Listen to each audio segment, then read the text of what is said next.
Hi everybody, my name is Kathy Merkel-Roddy and this is Revealing the Healing. I'm so glad you guys decided to come and hang out with me today. So I'm going to talk about a subject today that is probably one of the most important subjects, I can't emphasize this enough, about healing. This is a subject that actually trumps all the others that I've talked about. You know, I talk a lot about health on this channel because I previously have healed myself from over 30 symptoms. So I often talk about nutrition, I talk about nervous system regulation, but this next thing that I want to talk about is basically a package of your mind, your thoughts, your emotions, and how you're feeling at any given time during the day, and then in turn your energy. So our energy is basically our frequency that we're sending out into the world. And this is super important because it not only controls your health, but it also controls every other aspect of your life too. So your relationships, your abundance in money, your love life, your all of it. Anyway, I could go on and on. You know what I'm saying. So it's important. There's my cat. This is Luna. I'm sure she'll hop up and make an appearance before too long. So it's important to start paying attention to this stuff because this is actually what is driving the immune system, the bodily function in your body, how you attract other people to you, how you appear, how your energy comes across. So that's the bottom line that I want to let you know about, is that this is how you manifest anything that you want in your life, not only health. So you can see why that's kind of a big deal and something that we need to pay close attention to. So the first thing about this is I'm going to give you a list of how it sort of has a trickle down effect. All of it works together. So bear with me. This is a big subject and I could actually teach a whole course for 16 weeks on this very subject. So I'm going to try and not make it too lengthy and also explain to you just the basics of what you need to know as you begin to maybe adopt some of these ideas into your healing journey. Because whether you're just starting out and trying to find the gumption to get going on your journey, or if you've been trying to heal yourself for a while and it's maybe stalled out or not moving forward as quickly as you want. This could be something that maybe a rock that has not been overturned yet, and seeing what's underneath there. So this could be that for you. So it all comes down to who we perceive ourselves to be in the world, our identity. So we all have identities in all different areas of our lives too. It's not just like I have one identity. I'm a health and life coach now. I used to be an entertainer. That was one of my identities. I'm a wife, I'm a mom. Those are all my identities. But we perceive ourselves to be identify ourselves in certain ways in all the categories of our entire life and being and interactions. So for instance, you can say, I'm a friendly person. And so I always smile when I meet new people, or when I'm just passing strangers, I give them a smile. You can perceive yourself as a person who has trouble sticking with a new program. You know, you can identify yourself as someone who is scattered and never organized, or I'm always late. These are all identities, or how we perceive ourselves to be. And so we have to unpack them. And I hope you guys will grab a notebook and a pencil, because you want to jot some of this stuff down, because this is going to be a lot of journaling exercises for you later on your own. Because we have to take a look at all this stuff. Otherwise, we don't identify it. We can't always catch what it is that we think that we are. So I promise you, if there are areas of your life that are not working well, health, if your money, you're having problems, with your finances, if you're having trouble with relationships, it all comes down to identity stuff. So we have to keep an eye on that first and foremost, because then it trickles down to the other stuff that we're going to talk about too. So you have to take a look at the identity and honestly just examine it and say, okay, is this identity serving me? Is this identity of the I'm always late? Let's just use that one as because that was one of mine. Still is probably a little bit, but I'm getting better. I'm at least mindful of it, and I try to be more impeccable with my word. When I say I'm going to be there at a certain time, I try to do that if I can. So it's important to like examine that. Is being late serving me in any way? Absolutely not. Because number one, then I'm always adrenalized because I'm running late for stuff, and then I feel bad because people are waiting and they're probably mad at me, and then I go through this whole downward spiral of like I can't get it together, I'm horrible, whatever, all that self-talk. So instead of saying I'm a person who's always late, you could replace that identity with something you can believe. It has to be believable. You can't feed yourself some line of BS and go, oh yeah, now I'm perfect now, because it just doesn't work. So we have to pick something that is more believable. So a more elevated version of that would be, I sometimes struggle with time management, but am becoming more aware of managing it better and being on time. So I know that's a long one. So maybe we could find a way to shorten that. That's just an example off the cuff. As you're writing in your journal, you can hone these statements a little bit better than that lengthy gobbledygook that just came out of my mouth.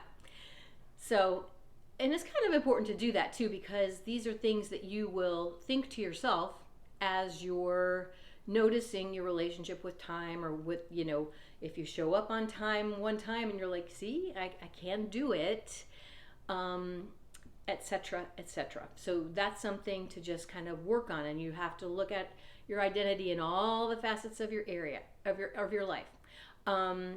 So I lose my temper quickly. That's a identity. It's not true. It's not always true. It doesn't have to be true.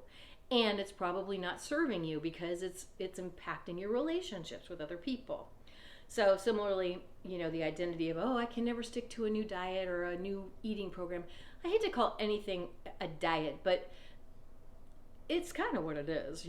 A diet is a diet is a diet. And, what we consume every day in our daily intake of food is our diet. So any sort of eating program or any sort of protocol, I guess that's a better word for it.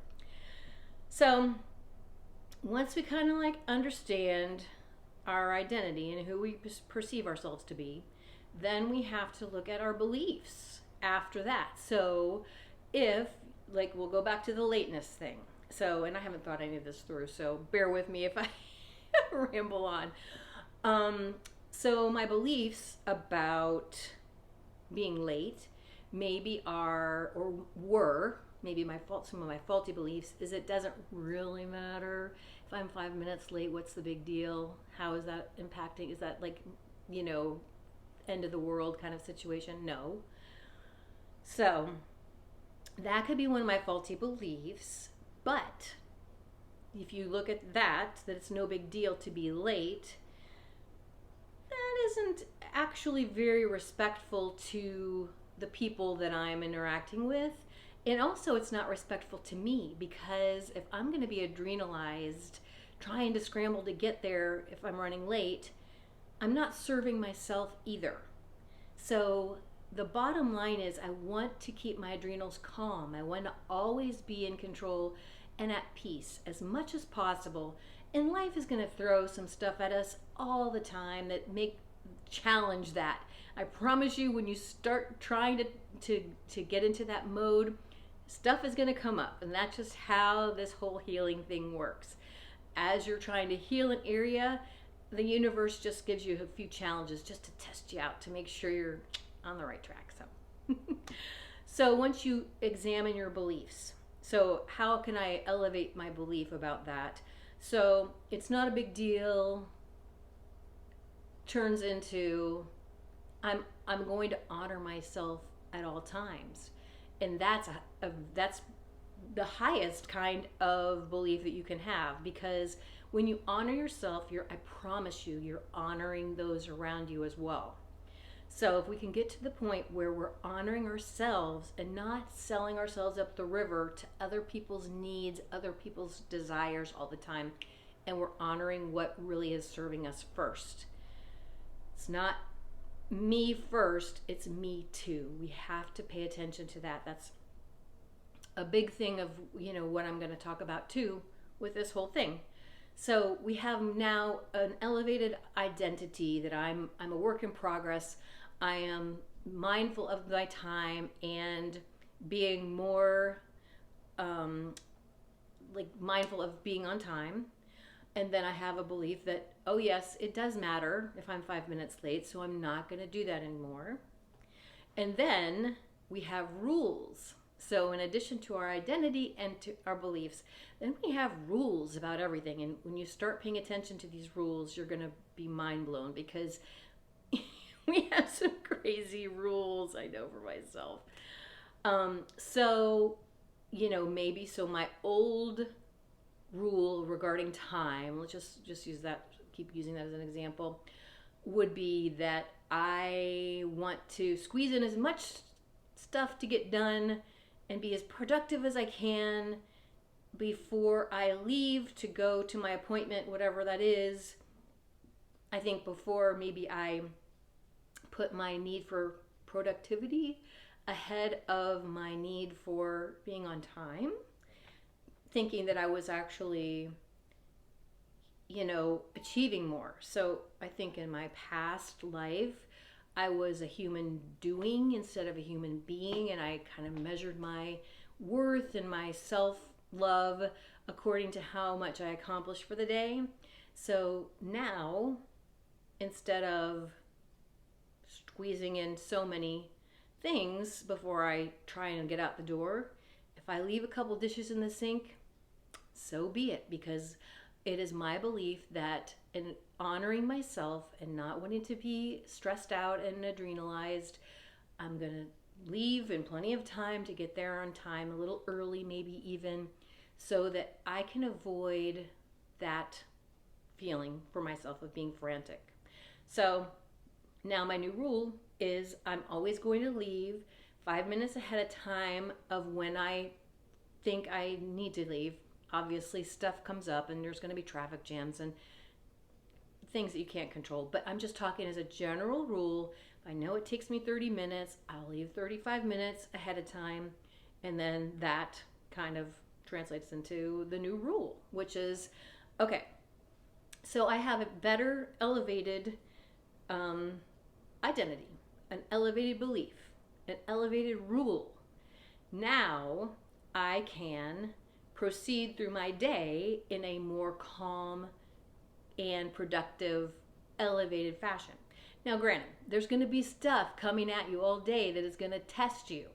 So when that happens, you're going to need to take a moment and identify that trigger that's coming at you and say, wait a minute, time out.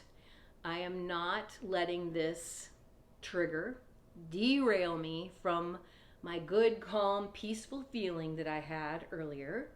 Feeling kind of good about myself because I have, I'm working on improving myself, improving my relationships because now I'm showing up on time. I am improving my adrenals because I am not constantly running, and having to play catch up.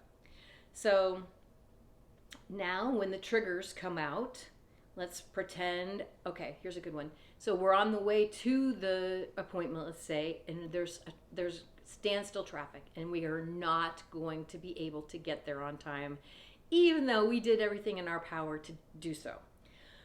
So we could allow it to spiral us down into this like, oh my God, I'm horrible. Oh, I see, I might as well never even try because obviously I can't even do it.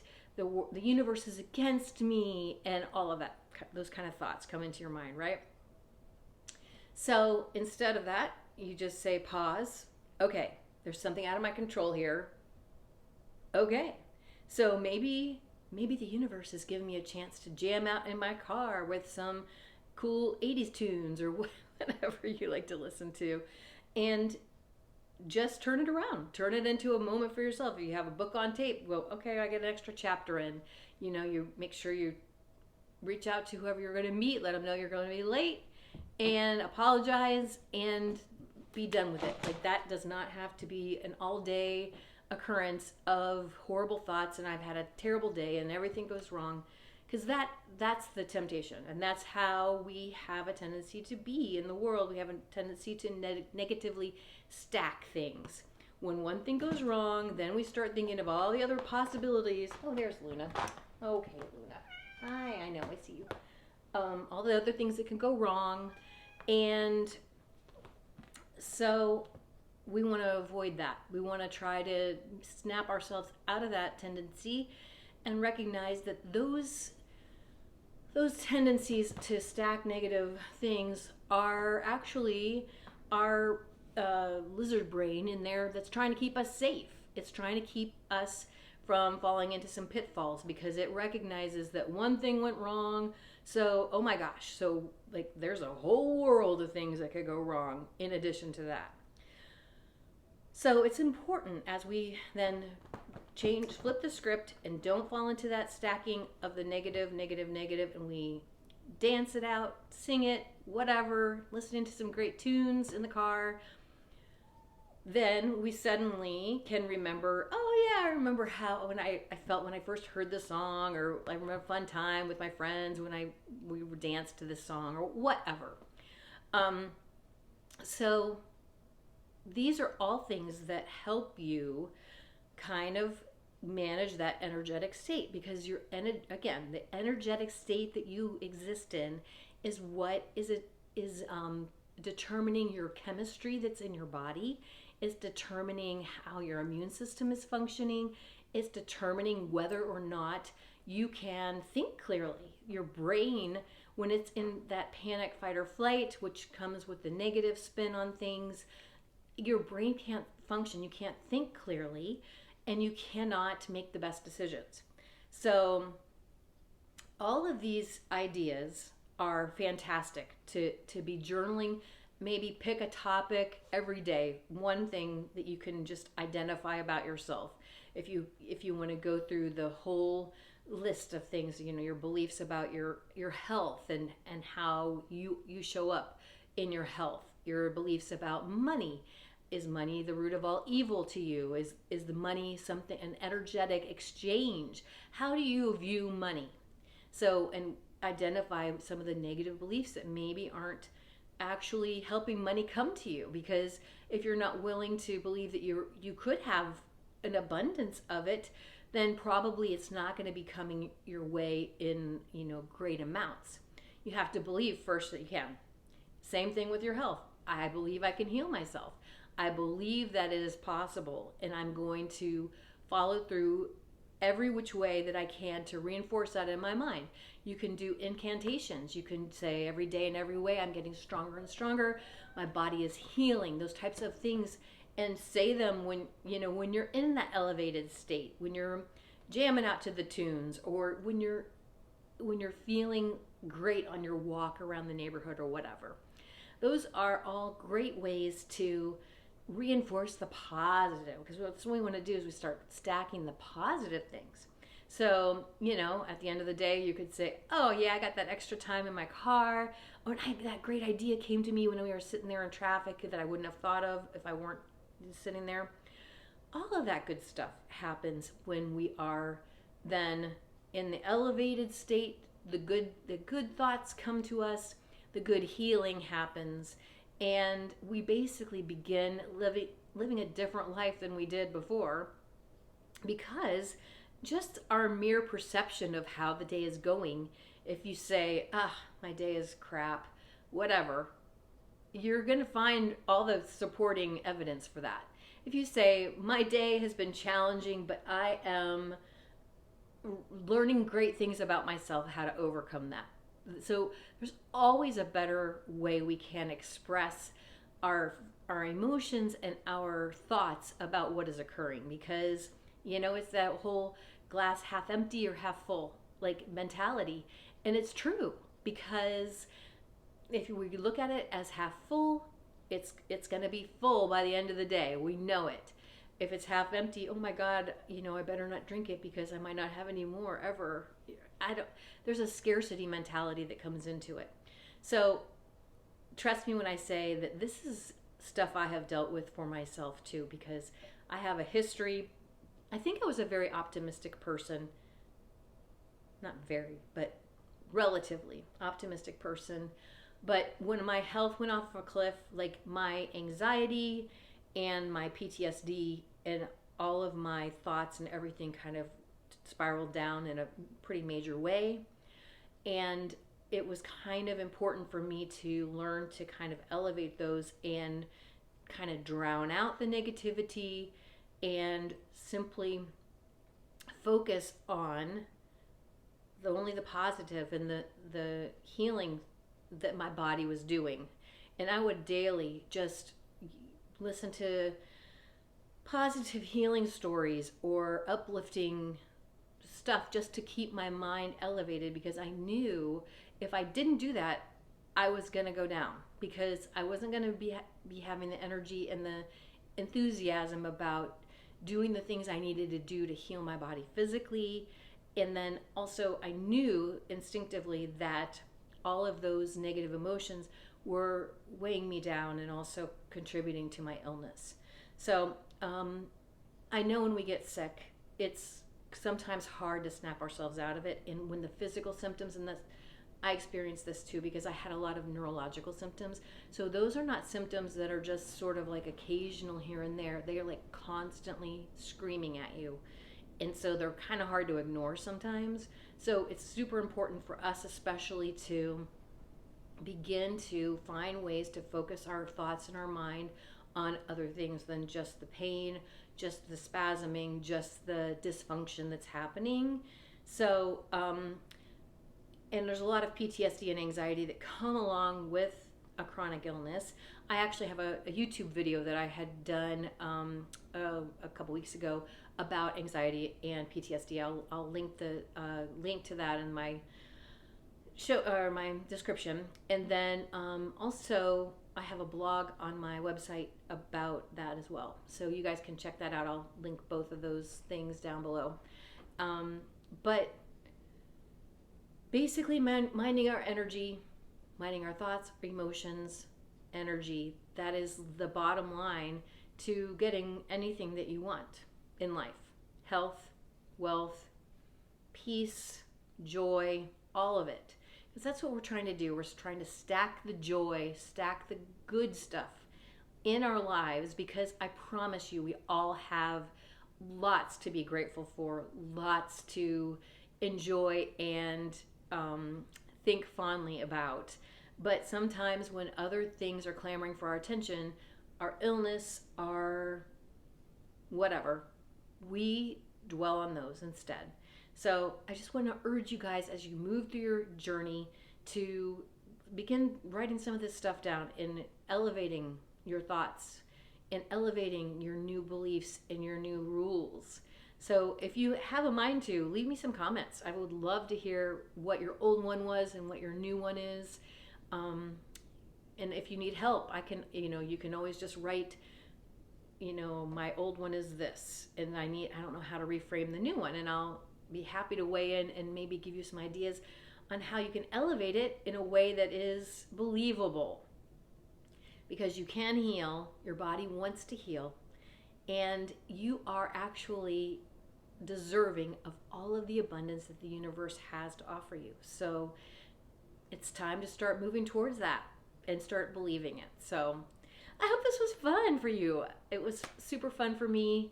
And check me out on Facebook, Instagram. Of course, this is my YouTube channel. And then my blog too. That'd be great. Anyway, I hope you guys are having a wonderful weekend, and we'll talk soon. I'll see you.